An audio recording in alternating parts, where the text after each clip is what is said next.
New York, American journalist Danny Fenster, who was freed after nearly 6 months in jail in military-ruled Myanmar, arrived in the United States on Tuesday. Fenster, who was sentenced last week to 11 years of hard labor, was handed over Monday to former US diplomat Bill Richardson, who helped negotiate the release.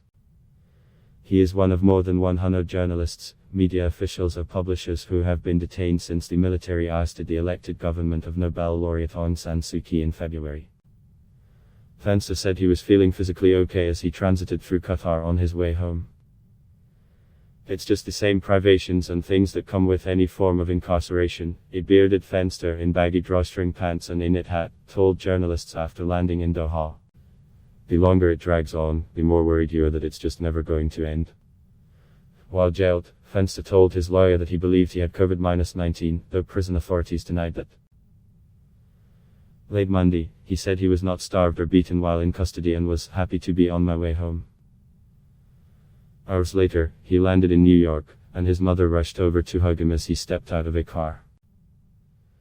Fenster, the managing editor of online magazine Frontier Myanmar, was convicted Friday of spreading false or inflammatory information, contacting illegal organizations and violating visa regulations. Days before his conviction, he learned he had been charged with additional violations that put him at risk of a life sentence.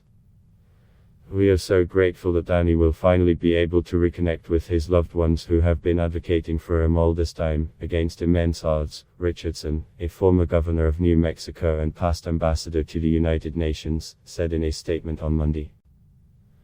Fenster has been in detention since he was arrested at Yangon International Airport on May 24.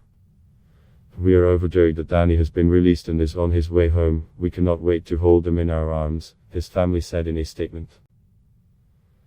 The exact allegations against Fenster were never clear, but much of the prosecution's case appeared to hinge on proving that he was employed by another online news site that was ordered closed this year during the crackdown on the media that followed the military takeover.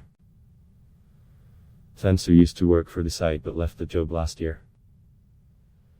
A native of the Detroit area, Fenster has a master's degree in creative writing from Wayne State University and worked for a newspaper in Louisiana before moving to Southeast Asia, according to Deadline Detroit, a news website to which he occasionally contributed. His brother, Brian Fenster, has said he was particularly interested in the plight of people from the Muslim Rohingya minority, hundreds of thousands of whom fled Myanmar during a brutal counterinsurgency campaign by the army in 2017. The generals in Myanmar were convinced that it wasn't worth it to hang on to Danny, US Rep. And 11 of Michigan, who represents the Fenster family in Congress, told Detroit radio station WUWU.